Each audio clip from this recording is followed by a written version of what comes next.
నేను వేరే వాడు చెప్ప పెద్ద నష్టం జరుగుతుంది. ఇప్పటికన్నా ఏ చిన్న సంఘటన కూడా జరగకుండా చూడాలి. 4 గంటలకు రాష్ట్ర ముఖ్యమంత్రి రేవంత్ రెడ్డి గారు దాన్ని అన్వీలింగ్ చేస్తారు.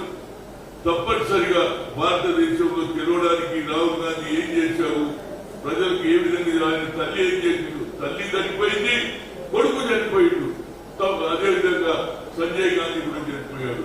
కనుక నా ఉద్దేశంలో ఇలాంటి మాటలు మాట్లాడడం వల్ల మీ ప్రతిష్ట, మీ ఆలోచన, మీరు తెలంగాణ కూడా ఇచ్చింది ఎవరు, రాజీవ్ గాంధీ తల్లి ఇచ్చింది. ఇచ్చిన మాట నిలబెట్టి ఆయన కొడుకును కూలగొట్టడం అంటే చాలా తీవ్ర పరిణామాలు అయితే దయచేసి ఇలాంటి మానుకోకు. ఇక్కడ ఆల్రెడీ గణపతి ఉత్సవాలు జరుగుతున్నాయి, అదేవిధంగా ముస్లింలది నిరాశం దవి జరుగుతున్నది. ఒక అవాంఛనీయ సంఘటన జరిగితే రాష్ట్రంలో లా అండ్ ఆర్డర్ ప్రాబ్లం మీరు క్రియేట్ చేసినట్టు దీనివల్ల మీ పార్టీకే పెద్ద నష్టం జరుగుతుంది. కాబట్టి తప్పనిసరిగా ఇలాంటి ఆలోచన చేయొద్దు. ఇలాంటి మాటలు మాట్లాడడంలో మీ ప్రతిష్టనే తగ్గిపోతుంది. బాబు ఎవరు అదే రాజీవ్ గాంధీ ఏం తప్పు చేసిండు, ఆయన దేశాన్ని దోచుకున్నాడా, దేశానికి సాయం చేశాడు, పేదవానికి సాయం చేశాడు, ఉద్యోగాలు ఇప్పించాడు. ప్రపంచ దేశాలలో భారతదేశం కూడా ఉండాలని అలాంటి వ్యక్తి గురించి చెయ్యొద్దు. దయచేసి చెప్తున్నా, ఏదన్నా చిన్న సంఘటన జరిగినా పరిణామాలు తీవ్రంగా దాని తర్వాత మీ పార్టీకే ముప్పు అవుతుందని చెప్తున్నా. తప్పనిసరిగా రాజీవ్ గాంధీ విగ్రహం ఉండాల్సిందే.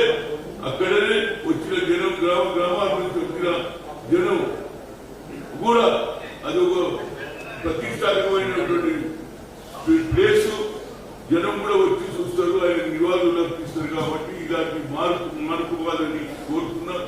ఏది జరిగినా దానికి టీఆర్ఎస్ పార్టీ జవాబు చెప్పవలసి వస్తుంది. ప్రజలు తిరగబడే రోజు కూడా వస్తుంది. రాజీవ్ గాంధీ అని చెప్తూ మరొకసారి రిక్వెస్ట్ కూడా చేస్తారు, ఇలాంటి ఆలోచన మానుకోండి.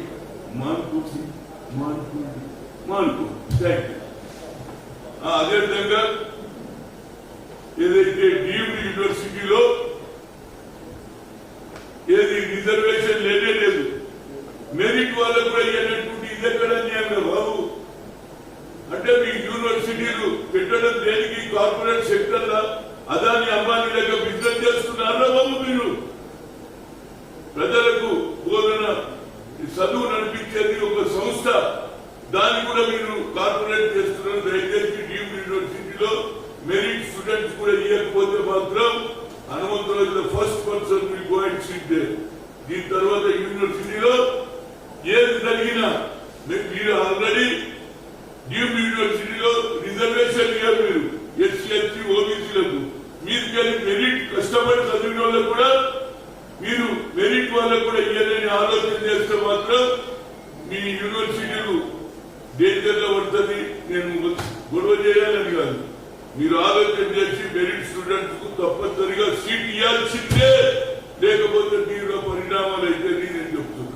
ఎందుకంటే విద్యార్థులు, పేద విద్యార్థులు రాష్ట్రంగా చదివి మెరిట్ తెచ్చుకుంటే మీరు యూనివర్సిటీలో వాళ్ళకి ఇవ్వకపోతే మాత్రం అది ఏ కాలేజీ సీఎంఆర్ కావచ్చు, మల్లారెడ్డి కావచ్చు, అపోలో కావచ్చు, ఐఎమ్ సీరియస్ అల్టిమేటివ్ గివింగ్.